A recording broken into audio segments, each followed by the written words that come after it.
Welcome to WitchLit, a place to talk about the craft of writing and writing the craft. I'm your host, Victoria Raschke, author, publisher, witch, and nosy Scorpio.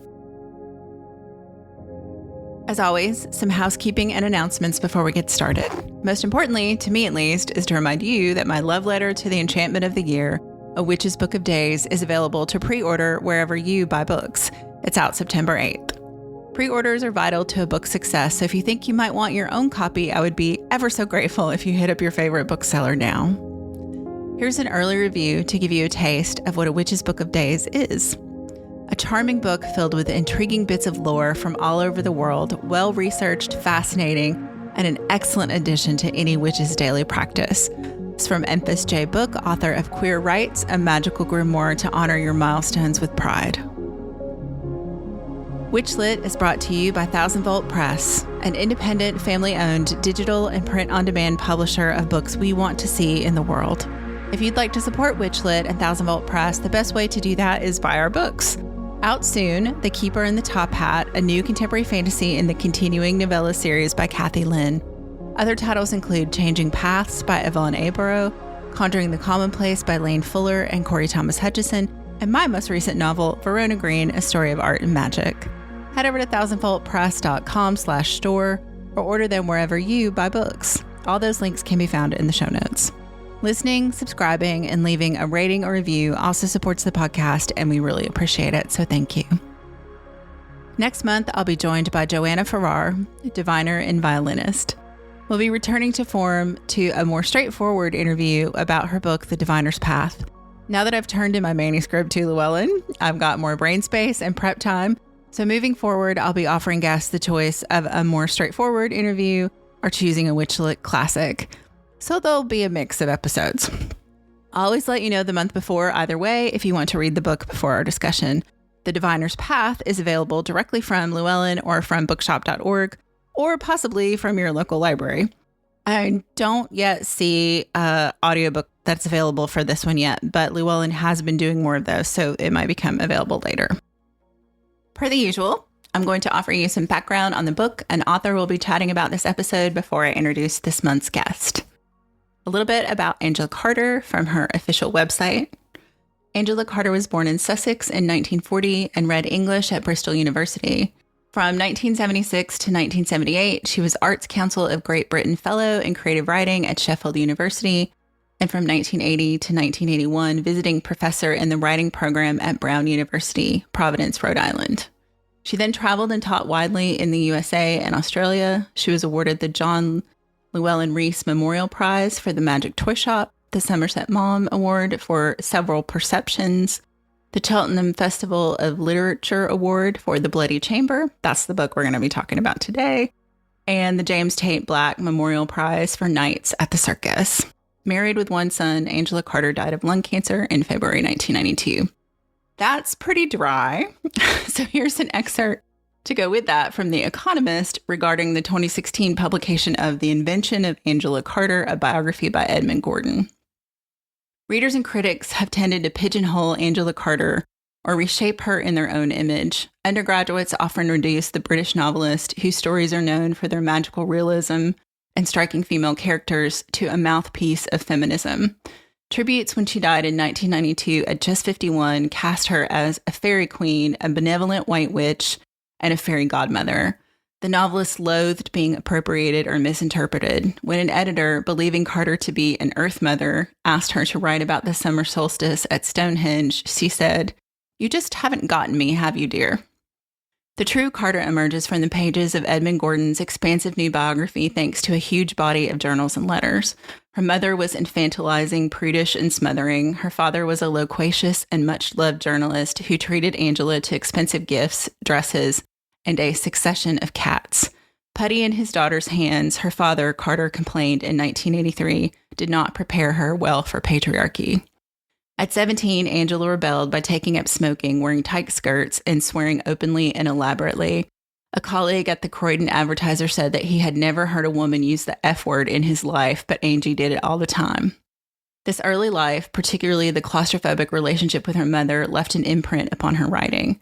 In the Christchurch murder, based on a true story, she considered why a teenager might be driven to matricide. Carter felt that writing was a means to ask questions, not to provide answers. Her relationship with the feminist movement was one of sniping from the sidelines rather than active involvement. Her ego was stung by repeated snubs for the Booker Prize, Britain's biggest award for fiction. She hated being reduced to a woman writer and felt deep down that men such as Salman Rushdie and Ian McEwan were very much more famous and very much richer and also regarded as the right stuff. Carter was kind and thoughtful, often championing emerging writers, but also capable of incredible cruelty and ugliness. She wished that the wife of one of her lovers would kill or try to kill herself. So that's who we're talking about today. And the book, The Bloody Chamber, this is from Wikipedia. It's not my first choice, but it was the most succinct thing I can find that kind of captured what I wanted.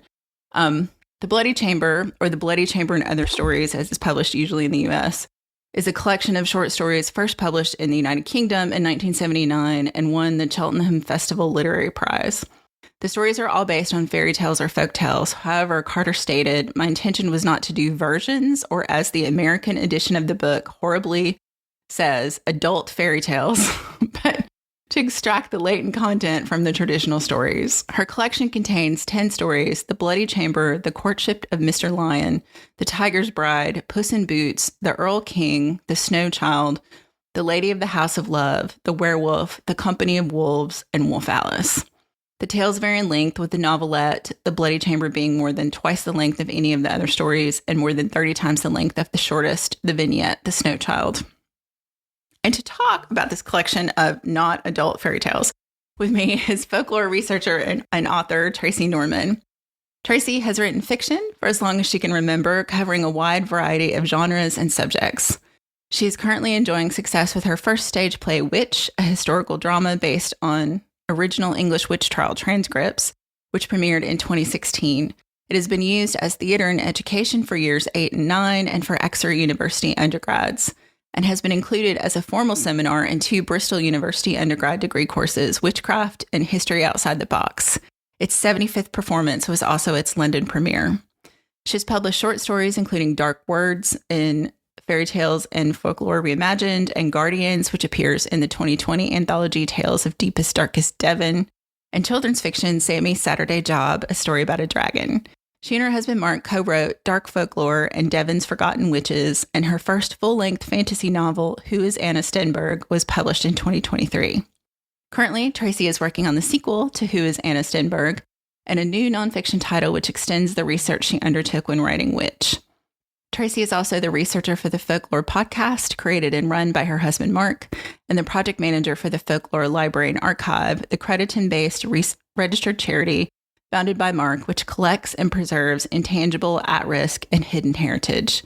When she is not writing or working for the Folklore Library, Tracey can be found behind a microphone as one of the voices behind Devon-based indie audio production house and theater company Circle of Spears Productions. She's a freelance narrator on Audible and has a sizable list of stage, TV, and film credits. She gives talks to a variety of groups on historical subjects such as witchcraft and early modern medicine. She doesn't relax often, but when she does, it generally involves reading, coffee, and her slightly unhealthy obsession with sock yarn.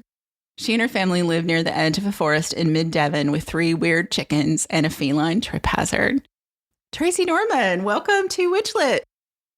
Thank you very much for having me. Thank you for being on. As listeners do not know, but I'm about to tell them, we had a challenge scheduling between both of our schedules. So it's nice to finally talk to you, but I will confess that it's been a while since I've read the book.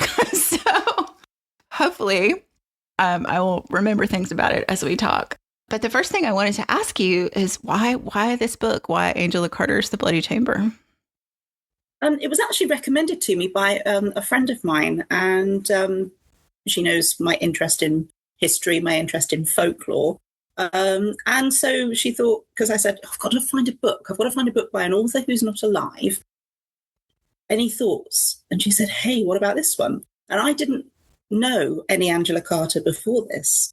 So I deliberately didn't read anything about her before I started. And I just dived straight into them. Mm-hmm. And it was a great choice for me because these are all very much my kind of I do like dark genres. I do like dark literature. I do like things which subvert. And I'm also very interested in things which explore females' perspective, women's perspective. And that's what she does. So basically it was a recommendation, but it was a very good recommendation. Wow. Well, you'll have to tell your friend thank you, because I also was not familiar with Angela Carter, and now I'm a little bit obsessed. So. Yeah. It's easy to be obsessed, isn't it? Yeah. I just love the way she sort of tackles these subjects, particularly. I think she got quite a lot of criticism, as I understand it, when she wrote these stories, because all of a sudden people realised that these were actually, hang on a second, this is Red Riding Hood. This is the story of Red Riding Hood. I mean, oh my God, it doesn't happen like this. And the way that she's presented these stories really does explore a lot of the dark corners of the psyche, and it's absolutely fascinating. Yeah. Yeah. I the Red Riding Hood, all the ones at the end with the wolves, I think are really interesting. But I think this may be my favorite telling of Bluebeard I've ever read. Yes. Like, yeah.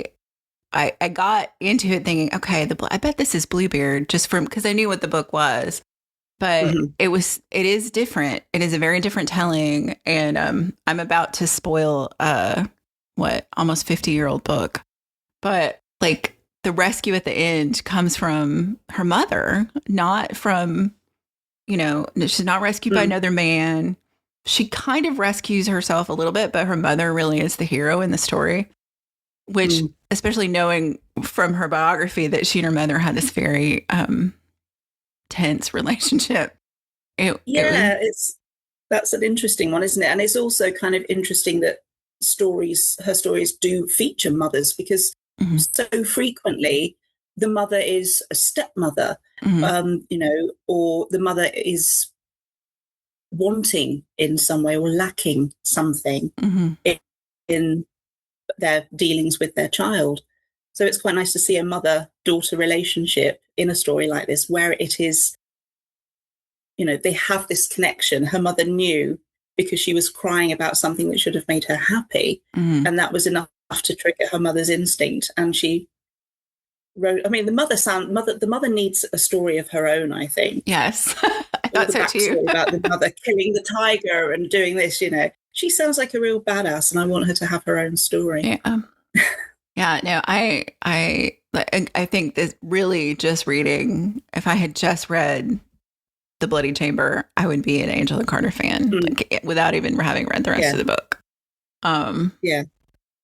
It's and her writing is really interesting to me. And I know as a fiction author too, like there's like a lushness to her writing, but it never feels overwritten. That I was just like, okay, why didn't she get the Booker Prize? I'm curious now. I'm not quite sure who did get it the year this came out, actually. But her writing is. I know I underlined a few bits and pieces which really jumped out at me. Things like when she's talking about the mother, going back to the mother, she did not know she had inherited nerves and a will from the mother who had defied the yellow outlaws of Indochina. I mean, that's a great biog for a mother character in a story like this, because it instantly piques your attention as to, so there's more to this mother figure. She's not just going to be, a sort of figure in the background. There we go, yes. When she's talking about her bed sheets, and she says they're toad-like with a clammy hint of moisture. And you can almost reach out and touch, that you can feel that sensation on your skin as you read that. And you know precisely what she's talking about. It's, Yeah, I was just like, you can just kind of get lost in her and like her actual craft. Yeah, it's very tactile. It's very tactile writing, because the textures are very rich, and she describes everything so incredibly well. Yeah, I mean, and the creepiness too, like when she in the Bluebird story, especially like when she goes into the aforementioned, the titular bloody chamber, like you can smell the copper like in the blood. Yes. Like when she's in there, Yeah. it's so vivid Yeah. and creepy. And I was like, I kind of wish I hadn't read this right before I gone to sleep, but it's really well done. And just, I mean, it's never like gory, really. No. But it is kind of gothic creepiness done really well. Yeah. Yeah. I mean, it does have that kind of gothic lushness to it without being sensationalized at all. Yeah. Which I really like that writing. Which I think shows up, that same gothic creepiness shows up really well in The Lady of the House of Love. Yes. As well, too. Yeah. That like kind of reverse vampire story. So, yes. Yeah. That one was really fascinating, actually. I enjoyed that one very much because I used a vampire story in Who is Anna Stenberg. That's actually got, it fills a gap in the story of the vampire of Montparnasse. So it looks at, he was here in this year. What if that happened? Let's tell that story. And so anything with vampires is a win for me. And I really liked the way that this story was told. This innocent young chap turning up and this poor girl sitting in this ruined house. And it was an interesting... It was interesting to see the vampire as the victim in that one, I think. Yeah. Because she was forced into it and she had no choice but to. And she clearly gleaned no enjoyment from her state. And he has pity for her. Yeah. Too, which is like, it's such an interesting telling of that whole dynamic of the vampire and their supposed victim. But like I think to call these versions is a misnomer because they are really, she really had, it's not just like a twist, like kind of the fractured fairy tale kind of stuff. It is really looking at almost like the essential archetypes of these and then subverting that. Yeah, sort of picking out the main sort of plot points, if you like, and then playing with those individually and then collating them into this new whole, which tells a completely different story in many cases. What did you think of the really short one, The Snow Child? I expected more. Like when I didn't read the part about that it was the shortest one, but I know that story, the Snow Child story in other tellings. And I was like, okay, that's an interesting twist on it. But it is short and it makes it really poignant, I think, because the brevity of the story kind of reflects the brevity of their experience. Yeah.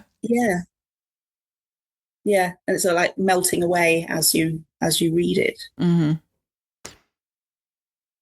Yeah, I was really intrigued by that when I read it over and over, like 5 or 6 times, one after the other. And it's you can see why people were shocked by this version of what is essentially the Snow White story.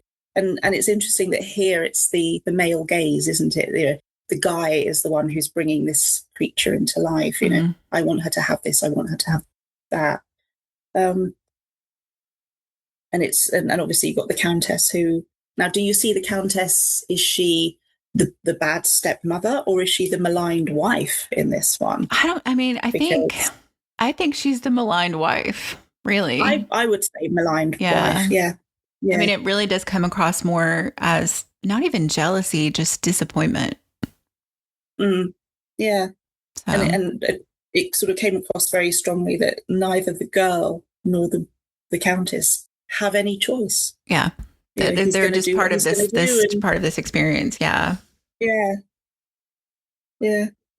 And again, I mean, I think I can see why, especially at the time, I'm thinking this came out in 1979, that people were like, oh, this is 100% feminist. And I think it reads like Carter was a feminist, but in the biography, it sounds like she didn't really see herself that way necessarily. Yeah. But that I feel like is a pretty good feminist take on this story. Yeah, So, definitely. Definitely. yeah.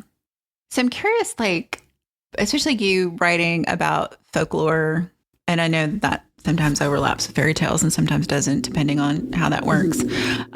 Like, did you come away from these stories with like different ideas about like what it means to kind of examine those tales for what their purpose or any of that kind of stuff? Yeah, I did actually, because I'd read not long before this a book about Baba Yaga, which is really good and which examines Baba Yaga not in her usual state, but as a catalyst for change. So selecting certain people, like Vasilisa, for example, and providing them with opportunities to change, develop, grow. And that was a reading which I hadn't actually come across before. It was a book I had to review for the folklore podcast. And I was so glad that I thought, oh, Baba Yaga, that's interesting. I'll try that one. And it was exactly the same thing. So it was looking at Baba Yaga not as this kind of, evil entity, but as somebody that's going, okay, I'm going to challenge you and see what you do. And using her challenges as a means to let these girls increase their strength, increase their ingenuity. And it was a really interesting take. And going back to the Bloody Chamber, there were sort of echoes of other things, because right at the end where she goes off with the piano tuner and they obviously have their happy ever after, it kind of redeemed her. I'm kind of interested in redemption stories. For example, like Richard II, who was a terrible king, redeems himself by being a good husband towards the end and by dying a noble death. And I have a thing about Lady Macbeth, actually, as far as that's concerned, because I always think that the one thing that Lady Macbeth never says in the whole of Macbeth is about, I will be queen. It's always, you deserve to be king. We will get you to be king. We will do this. You will get the throne. You deserve it. This is what you were born for. And not a single time does she say, and I'm going to be queen. Yeah. So she's working exhaustively for her husband's promotion, just in a really terrible way. Right. And I do kind of look at that in some ways. When I tutor an online course called Introduction to British Witchcraft, and that's one of the questions that I ask my students. What is the one thing that Lady Macbeth never says in the whole of the play? And it's all, she never says anything about herself being queen. So to me, that kind of implies she probably does have an interest in self-promotion, but she never verbalizes it. So I wonder, could she, in the same way that Richard II was a terrible king, she's clearly a terrible person, but does she redeem herself by being a good wife? In no matter how terrible they are as a power couple, if you like. Yeah. Could that be a redemption story for her? Because I did feel, the character in the girl in Bloody Chamber does get her redemption story at the end. She meekly submits to what her fate is supposed to be. And then she does get at least to have her happy ever after. So she's got the chance to redeem herself from her. Yeah. Because in the way, in this telling, for folks who haven't read it, because I'm assuming not everyone who's listening will have read it, but she is kind of married off to this guy because her family is destitute and she is a world-class piano player and her mother wants her to be, to get her full whatever. And she's drawn in by all his gifts and all of that. And at the end, when he's vanquished, they get his castle and his money and his riches, and they basically turn it into, I can't remember exactly, like a home for women, like a conservatoire, isn't it? Like for musicians. Yeah, like a teaching school for musicians or something, and they give most of the money away and just kind of live their lives. And I was like, yeah, so like it is a different. She is drawn in initially by the gifts, even though she has some misgivings. Yeah.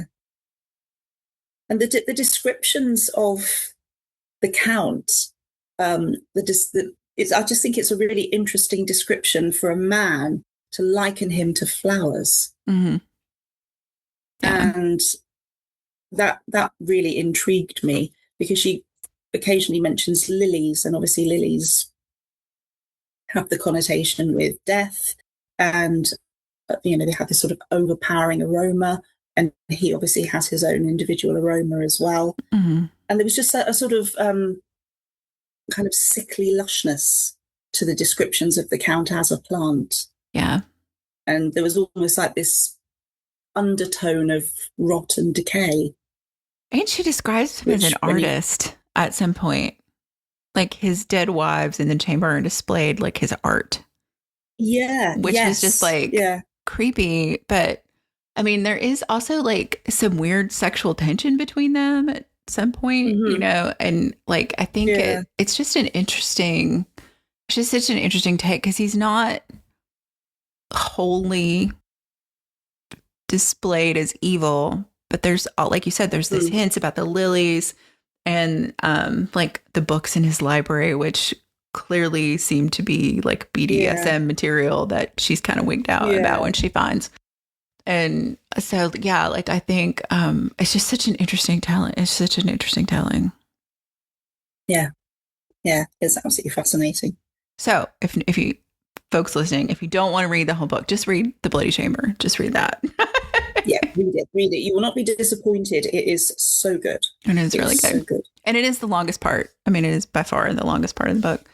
But I'm fascinated with this idea though of like, especially given your background in folklore, about how these tales, fairy tales and folklore weave their way into fiction. And you as a fiction author, like I would find it difficult to believe that your academic pursuits have not influenced your fiction writing. So, oh no.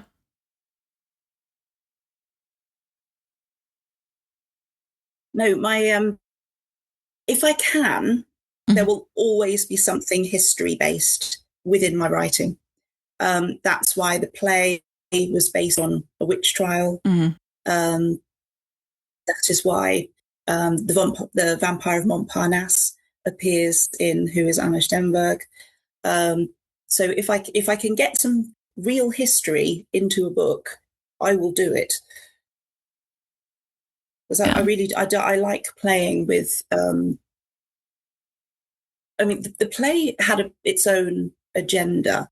The idea with that was when we started Circle of Spears Productions, I wanted to write something for the company to do as a summer season. And so I contacted the Museum of Witchcraft and Magic in Boscastle, asked them if they had anything I could work from, because I wanted something with people's actual words so that I could breathe new life into them and return those words to those people and share them around so that the stories weren't forgotten. And that was how I came into possession of photocopies of these 4 pages of witness evidence from 1687. And I didn't know at the time what happened to the woman who was being accused of witchcraft. I didn't know if she was executed. I didn't know if she was jailed. I didn't know if she was let off. I had no idea. So I wrote the play in order to give her story back as I could tell it at that time. And I've since finished writing the book about her life, because I've uncovered lots of information about her and given her life back, and the people who were also involved in the case, their relationships to each other. So, yeah, if I can involve some aspect of history in a subverted way, a bit like I did with the Vampire of Montparnasse, I will absolutely do it. Okay, I'm fascinated. What to include for the sequel. Yeah, no, I'm fascinated. I'm trying to decide what to include in the sequel. Oh, for Anna Stenberg, yeah.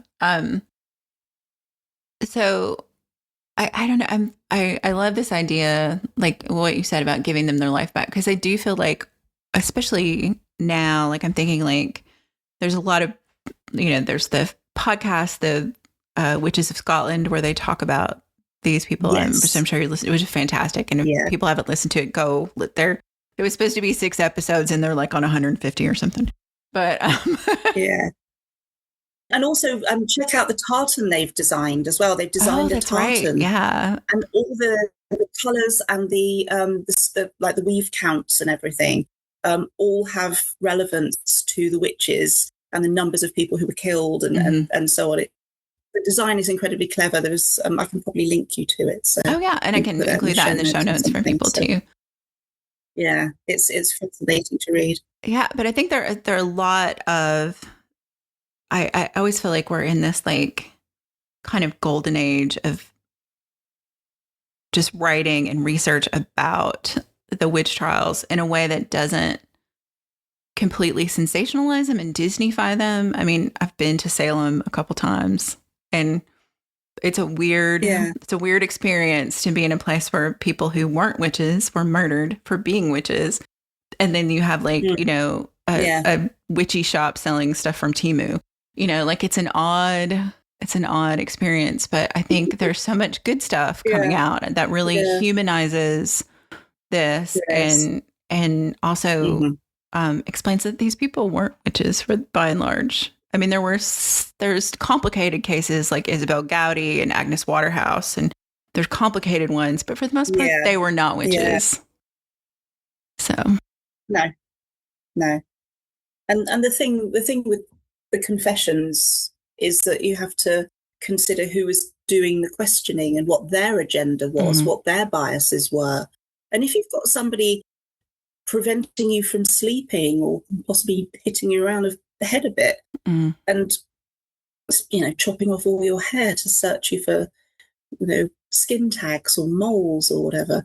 But if that person is also demanding over and over again, did you dance with the devil? Who was with you when you danced with the devil? How many times did you dance with the devil? You're going to tell that person eventually that, yes, you danced with the devil, just so they'll leave you alone. Yeah. So, I mean, there was no indication that my lady was kind of walked, which is where they stop them from sleeping. They just walk them up and down. There are no records to suggest anything like that happened to her. It may be that they've been lost. A lot of the records from that time, which was the Civil War, were lost. Yeah. So, so there's no indication of that. It may well have happened. She was in prison for just over a month, so anything could have happened to her. That's a long time. While she was waiting for her trial. Yeah. But I think it's, with regard to the writing that's coming out now, it's all very, very dignified, and it's all, it's a bit like the Jack the Ripper murder victims. There is a great book which I've actually got upstairs on my to be read pile, which is giving back the stories of the 5 Jack the Ripper murder victims to show who they were beyond murder victims. Right. Because so much attention is placed on the murderer, whether you know the identity of that person or not. And the victims just become the victims. And so it was really good to see that somebody was reclaiming those women's stories and giving them back. Yeah. No, and I don't know. I just feel lucky to have access to this stuff coming out and seeing these things as a writer doing research for fiction and nonfiction too, but just in general as a reader, like I'm just enjoying it. Yeah, there's so much good stuff out there. There really is. Yeah, because the last book that Mark and I wrote, which we used the British newspaper archive as our primary source for that. So that was Devon's Forgotten Riches. And we looked at the Victorian and Edwardian eras, and lots of people say to us, why then? And it's because it's very much overlooked. Yeah. Because, in 1730s, the witchcraft was seen as an impossible crime. And so that was when you became a fraudster rather than a practitioner of witchcraft. And I wanted to see what was happening in this kind of quiet period where there isn't really very much, there's not really that many big kind of sexy stories like Pendle, like Salem. And so I thought, well, I'll just, we'll just have a look and see what's going on in our county, Devon. Yeah. And you would be amazed at how much there was. It was really surprising. It was mostly cases of, fortune tellers, herbalists. There was also a murder case, which was a very interesting one to look up. And a lot of things happening over in France, where they were a lot more extreme than what was going on in the UK at that time. So I popped a couple of those in for comparison. But again, it was stories which are really interesting, but they're all human stories. And my approach to history is as a social historian. So I like stories. And it was fascinating to read through all these newspaper articles and see, that particular paper hadn't reported this, but that one had, and they got different versions of stories from edition to edition. And it was a bit like a jigsaw puzzle where you have maybe 30 or 40 articles all about the same case, and you have to put them together into a coherent timeline. But it's like having a jigsaw puzzle where you don't know how many pieces you have, you don't know how many pieces you need, and there's no picture. Yes. So it was really good fun. I love that kind of research, just kind of diving in, finding out what's there. And so I'm doing the same thing at the moment with ghosts and looking for ghost stories, which were reported in the newspapers. And there you have an interesting crossover with the papers desperately wanting to convince people that ghosts do not exist, they are not real, and anybody who believes in them is idiotic and superstitious and ill-educated. And yet, those same papers, anytime somebody reports having seen a ghost in their neighbourhood, there is always a ghost in Hampstead. And so they would be reporting the ghosts whilst simultaneously telling people ghosts are not real, children, you must not believe in them. Yeah. And it's really funny. And obviously the ghost stories that I'm looking at, the reports of what's going on, these are all ghost hoaxes. So it's somebody who has got dressed up in a costume and they are running around to either prank people, scare people, in some cases, as you might expect, to attack people. But it's really interesting seeing how the newspapers report them, whilst also simultaneously reminding everybody at every possible opportunity they can get that only silly people believe in ghosts. Yeah.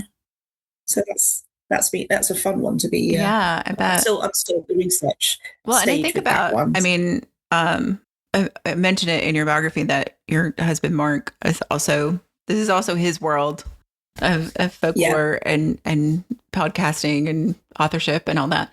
But I find it so fascinating that you all live in Devon, which is like, to me, as not a British person, like Devon just seems like a hotbed of folklore and witchcraft. Honestly, it's amazing. We're very, very lucky because we have Dartmoor, which is an entity of its own with its own really rich and extensive lore.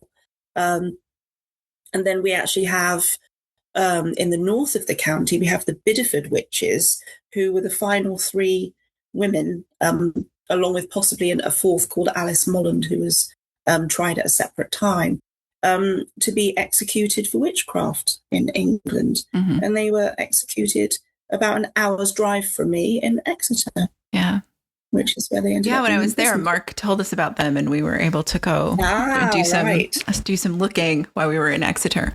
But yeah. Yes, because you did the Folklore Witchcraft of Dartmoor, the recent Ledger Gordon book with him, didn't you? Yeah, which was fascinating. Yeah, and I think it's just such an interesting so much of American folklore and folktales, especially I'm from East Tennessee, which is Appalachia, and so a lot of that comes from Britain and Ireland. Like so much of our folklore is just kind of transported to that place. Yeah. So it's interesting to then look at it from that perspective of like this game of telephone over the Atlantic of these stories that kind of echo back. But I think it's really fascinating. And I to kind of prep for this, I listened to the Dark Folklore audiobook that you and Mark read. So, which I really enjoyed because I kind of just went in. I was like, I'm not going to look because I had read Mark's book on the churchyard and Oh, right. Yes. book Hallowed for ground. when he was on the podcast. And I read his Scooby-Doo book because when I found out about it, I had to read it because I grew up on Scooby-Doo. So I listened to Dark Folklore and I didn't know what to expect. I thought, oh, maybe this is going to be stories. But it's really, I really appreciate this idea of looking at it like not just from, like you're not just looking from a British perspective. You're kind of comparing these similar stories across cultures and really looking more at like the psychological aspects of why we do that. Yeah. Especially, I really enjoyed the urban legend and the online stuff about like the Slender Man murders and that kind of stuff. Like I had fascinating so much fun stuff. putting chapters together. That was one of my chapters, and I absolutely love the whole urban legends thing. Mm-hmm. I mean, I think it's also, I think there is sometimes a tendency to think about folklore as something that we're preserving, not that we're living. Yeah. Yeah. A lot of people think that, and it's for example, take a meme. A meme is the new sharing of stories, sharing of ideas, and the internet has become the campfire where we share those stories. Right. You know, if you want to transmit a story to your followers, the first thing you do is hit social media with it. You don't gather around the fire anymore. You go straight to your TikTok or whatever. Yeah. And, you know, these things are, it's a bit like Loeb, the first digital cryptid, who apparently appeared in an AI-generated image and then started appearing in other people's, allegedly, who started appearing in other people's images, whether they had been, you know, intending for her to be there or not, they would get the picture they asked for and this woman's face. And I mean, it may be that those stories are apocryphal, but it doesn't matter. The joy of them is the fact that, you know, they exist at all and that they are being transmitted. And like with Slender Man, we can track them now. You know, we can track Slender Man, the creation of this amazing cryptid, to a precise date, time, and creator, and watch as folklore is created right in front of our eyes and how it's transmitted from there. And it's so interesting to have that opportunity. So I think that's one of the good things that the internet has done for us. I wouldn't necessarily say that all of the internet is good, but that particularly is one of the good things that it has. You can track how something starts, who becomes involved with it, what they do with it, and then when it's disseminated to the wider world, where it goes and what happens with it.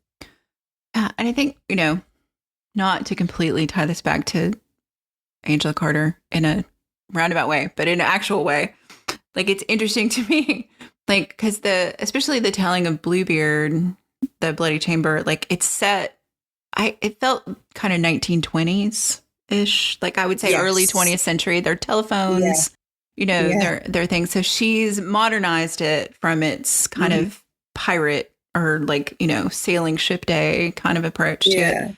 But I was thinking like if she were writing now, like if you think of like a 1970s version or even like a version now, what would that look like? And how I always think about like, even when we're looking at history, and I'm sure you talk about this with your students as a historian, there's no way for us to recreate these things. Like the history is a foreign country kind of thing, right? That there's no way for us to really experience what that was because we just don't have context. Like the context is completely different. So, and I think about like those kind of stories and folklore and how that changes and how it's always viewed through our current lens, whatever that is. And so I was kind of fascinated about the idea, like if Angela Carter were writing now, what would that Bluebeard story look like? You know, would it be maybe the 50s, for example? Right. You know, would it be set sort of middle of the last century? That would be a very interesting take on it, because even though there were those little modern bits to kind of hint at the time that it might have been set in, it was also the location of the castle had this sort of otherworldly feel to it. And it was the typical Gothic haunted house, wasn't it? It was, old, it was rambling, it was huge, it was isolated. Cut off by the tide, Off and, yeah. So it had all of the sort of, every tick box for a Gothic house were ticked. Yeah. So you had that kind of contrast between, yes, this is definitely set in this time period because we can say, phones and this, that, and the other. And then it shifts to this massive chateau, and it's a completely different world. And the contrast between the two. And of course, you got the Marquis, who is sort of shifting effortlessly between the two, and the young bride who struggles with what she finds herself in. And it reminded me actually very much reading the section where the new bride is looking at, she's on her own, he's gone. She's on her own, wandering around this massive castle and expected to deal with the housekeeper for menus and to tell them what she wants to eat. And she,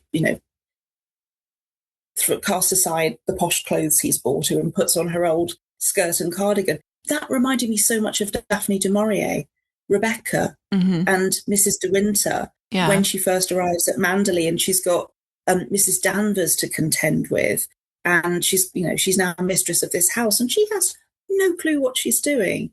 And she describes, her own clothes as, cardigan of my own creation or something. Yeah. So she's obviously made her own and is not a chic and elegant lady.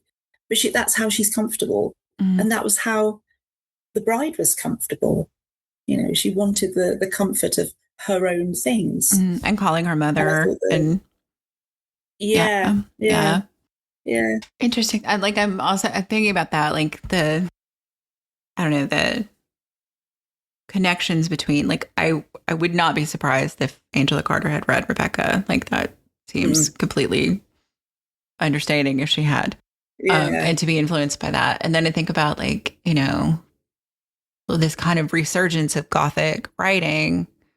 But what does Gothic set? I mean, I think Gothic writing is happening, but it still tends to be set in the past, at least what I've encountered. I mean, I'm sure there are things I have not encountered. There's 1 million books published every year, so who knows? But what does Gothic set in 2026 look like? What does that look like, and what does that mean? And how do we think about that? One of the things that it made me think of was, and I've had her on my show and her name has fallen out of my head, but it's The Last Witch of Scotland, The Last Witch in Scotland. It came out a couple years ago. What is her name? I'll have to look it up and I'll put it in the show notes. Somebody's probably screaming it right now when they're listening, but I can't remember her name. And, but she has this kind of witch trial set much later in Scotland, and these semi-immortal witches who are living into the modern day. So it kind of has this, it plays with that idea, I guess, of. I love it. Yeah. So I think that it's interesting to me to see how that happens, and reading these tales, though most of them are set kind of in the mythic fairy tale past. The Bluebeard one especially is not. It's definitely set in a more modern setting. But I mean, I think that's the only one of them, isn't it? That you think so. Even begin to suggest a date for it. The others are very much like the wolf ones. Are all very much, in once upon a time land. Yeah. And she uses the woods a lot. I like the use of the woods. Yeah. Well, and I feel like so much of European fairy tale has this kind of the actual wilderness, the wooded before industrialization, and just kind of chopped all of those primeval forest town. Yeah. But and having had the opportunity to walk through a lot of southern England in very wooded places, even without that being primeval forests, like I can still see how that captures the imagination. And there are a few places here in the States where we have, pre-settlement, pre-colonization forests. And I live in California, so I've gotten to go to the redwoods. And so, I mean, the concept is there. I mean, those are still you're still in a groomed park in a way, you're not like just walking through, completely wild lands. But like I can't imagine like that wouldn't capture the imagination and fears of a whole people, and that we haven't transmitted that. I mean, people are still afraid to go in the woods at night. Yeah. And the woods, no matter what you're reading, the woods are never the happy clappy place, are they? They are always the threat. Mm-hmm. That is where the threat lies. Do not go into the woods. It's dangerous. Unless you're Terry Pratchett, and then the witch is the most dangerous thing in the woods. That is true, yes. Yeah. Love Granny Weatherwax. Yes. Oh, yes. Dearly love those books. So yeah, it's just fascinating to me, like how all these threads kind of weave together, like in current work and what we're influenced by, and kind of our reading. And I read or saw something. I've just source amnesia because of the world about like something like 60% of Americans haven't read a book in the last year. Like it was really high. And I don't know that it was accurate, but in this think piece that somebody had written was like how kind of the death of reading books. And it made me really sad. So is that they haven't read anything, or are they? I assume they're reading online, they're reading social media, but they had not read a book either. I don't know how the question was asked, and they didn't really cite their sources. So like I said, that could be a made up number, but I suspected it's still pretty high. Yeah. But it was just this idea that, I think, like you said, like the internet has become our campfire. And that is where I think a lot of people's attention and their reading happens, is online. But there's something, it's not transmitted the same as it is in books. And even the stuff that is transmitted online, there are still a percentage of people who are functioning from this deeper knowledge of, what they've read in school, what they've read as adults, so I think the concept that we could lose that is probably the basis for an excellent Gothic novel. Yeah. And I think what the sort of internet campfire does that's so different is that the internet campfire only lasts for seconds. Mm-hmm.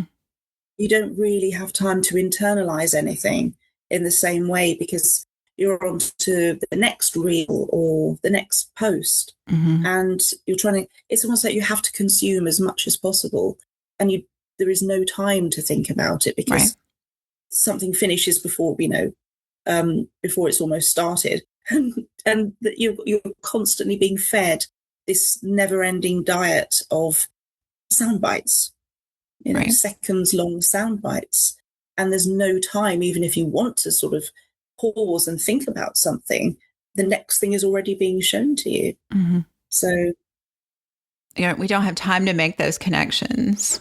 And going back to the newspaper archive, the papers I'm looking at the moment in my research are from the 1820s, and it's really interesting to see that is where they got all their information. So you will have your social commentary, you'll have your sarcastic editorials, you will have your downright insulting letters to the editor, you will have things about ghosts, book reviews, play reviews, and my God, the play reviewers in the 1820s, they were brutal. But it's very much looking at a kind of page of one of these newspapers, it's little snippets of things. So I will get like a one-line thing as part of my search results, And it obviously relates to something that if you were living in 1828, you would know exactly what that referred to. Right. And I look at it and go, I haven't got a clue. Yeah. But it's exactly the same kind of thing. It's chunky articles and stories and personal things and news reports and a whole smorgasbord of everything.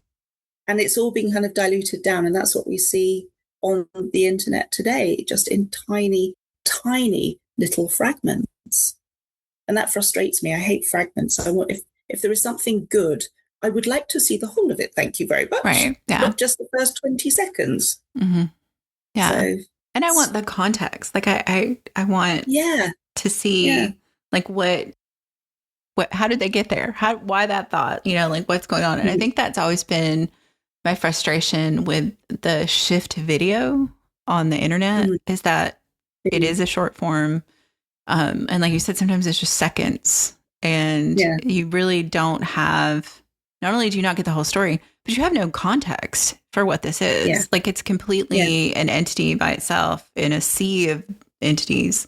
So there isn't that opportunity to make connections and I feel like that's kind of how humans are wired, is to make those connections and see pattern and all of that. And it's almost like it forces you against your nature to pay attention somehow. Yeah.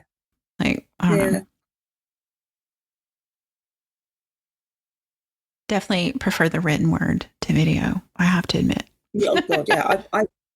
I do have a Kindle. I don't remember the last time I actually used my Kindle.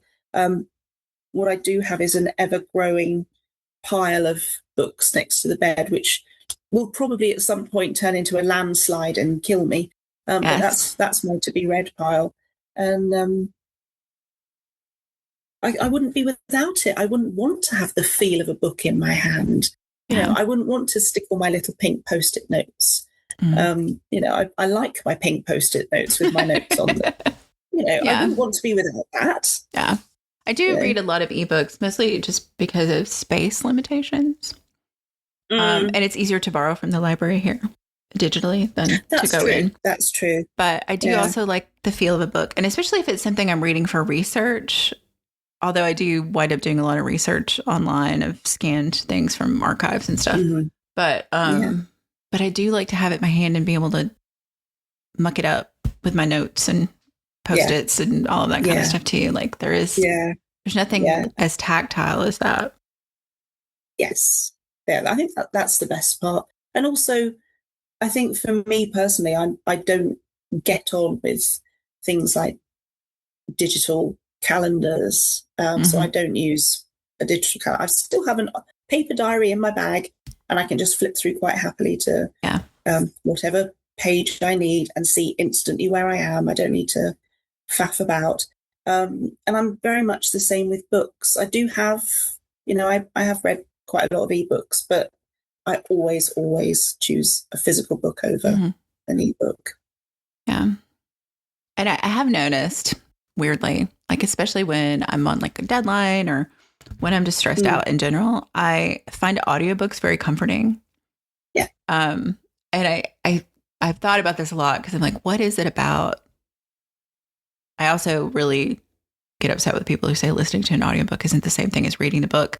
Physically, it is different, but I feel like that's kind of ableist. And also, like, we also have a history of oral culture. So I think having a book read to you kind of harkens back to that. But but I do know I absorb the information differently because I'm not taking notes. So I prefer fiction that way as to nonfiction. I prefer to listen to fiction usually as audiobook. Yeah. But I think it is interesting, like how we interact with those different kinds of media and what that means. Like I do wonder how much I retain from an audiobook versus reading it and making notes. Yeah. That's a really good question, actually, because I think you still, I completely agree with you about the, audiobooks are not reading properly argument. That's crap, because you read to absorb information and you are still hearing the word. You are hearing the words rather than reading them yourself. And you're still absorbing the information. Right. So I don't see any difference. It's just a different way to consume a book. Well, and I think people's brains probably work differently too. Like my husband and I have this ongoing conversation. He has no inner monologue. Oh, right. And I do, right. like, constantly. I always joke I have like 28 hamsters in my head singing, and they're all singing a different song. So like to him, the concept of having like reading and hearing the voice in your head, like that's not how he experiences reading. So for me, there's not that much difference between me reading to myself where I'm hearing either my voice or what some voice I've invented in my head for the person in the book. An audiobook, like it to me, it's just like someone else doing it instead of me doing it. For him, it's a totally different experience because he doesn't read that way. Yeah. So like it's really fascinating to me. Yeah. I also really am jealous that he has no inner monologue sometimes because it would be nice for the hamsters to shut up occasionally. Especially when I'm writing, like, please, I gotta go focus. So I am curious as we kind of get to in here, like, so have you finished the book on your witch topic? Is that like in the works? What's going on with that? Yes, it's with the publisher at the moment. So I'm waiting to hear from them with regard to release dates and things. So yeah, so it's going to be sometime next year. Okay. That was. It's been a bit strange since I submitted it because she'd been with me for 10 years. I first got hold of those pages, the witness testimony, in 2016, and so I haven't worked on it consistently throughout the whole of the 10 years. And there were a lot of times where I ran into a brick wall, and it was only by chance finding out something new, which led me down another path and helped me to find more information. So there've been fits and starts all through the process. But yes, it's odd not having her with me because she's been, even when I haven't been actively working on it, she's been kind of over my shoulder as a sort of constant presence. Yeah. And it was just, that was a really nice one. It was very nice to find, because I found some new information as well, which her story is very, it's a really poorly known one. It's in a handful of books. Sometimes it's only a few lines. And nobody has ever really delved into the case. And yet it's absolutely fascinating. And particularly when you start diving into what was really going on between these people. So it was so fascinating to work on. And I'm really looking forward to being able to share it with everybody because it's such a compelling story. Yeah. So, well, I'm looking forward to it too. For folks, I do believe on your website you can actually buy an audio production of Witch, correct? You can, yes. So you can do some people can get ready for the book by listening to that. Yeah, I mean, in fact, hopefully this will be able to come off, but ideally what I think we're going to do is have a means of providing the audio with the book. Oh, fun. So it will come as a thing, and listen to the production before you read the book.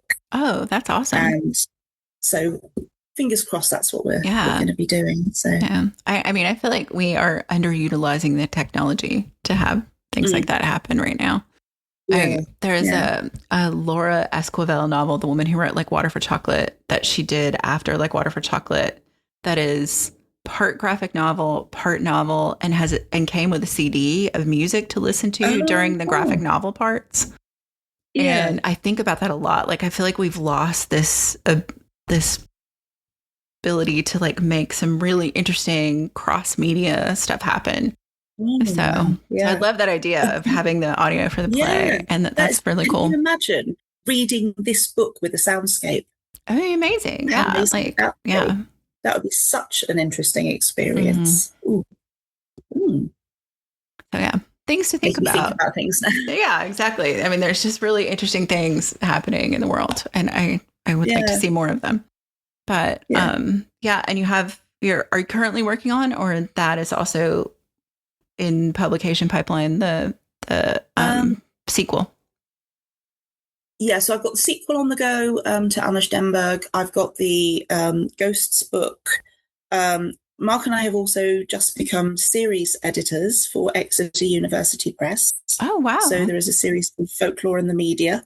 So if anybody is interested in writing any sort of intersection between folklore and any aspect of pop culture in the media, do let us know. And congratulations, that's fascinating. Yeah, it's going to be. We've had some great pitches so far. It's going to be a really, really good series. Yeah. Besides those, I think I've got another 5 waiting to be written over the next few years. So yeah, it's. So you weren't kidding about that. You don't relax very often. No. I do appreciate that your times you do relax involve coffee, though, because that is my last vice, and I intend to keep it. So good for you. Well, this has been such a delight, and I want to give you an opportunity just to tell people like where they can find your work, where they can find you, kind of in addition to that, before we wrap up. Okay. You can find me on my website, which is traceynormanauthor.com. And if you put Tracey Norman Author into Facebook, Blue Sky, and Instagram, you will also find me. Excellent. And I will make sure all that goes in the show notes for folks who might be listening in their car, and I don't want them to stop and crash. But Tracey, thank you so much. It's such a delight to meet you, and having met your husband, it's just a delight to know both of you. And I so appreciate the work you're doing, and I just find it fascinating. And now I can't wait for these other books to come along. So thank you. Oh, thank you. Yeah, thank you very much for having me. It's been lovely. Yeah, thanks for being on.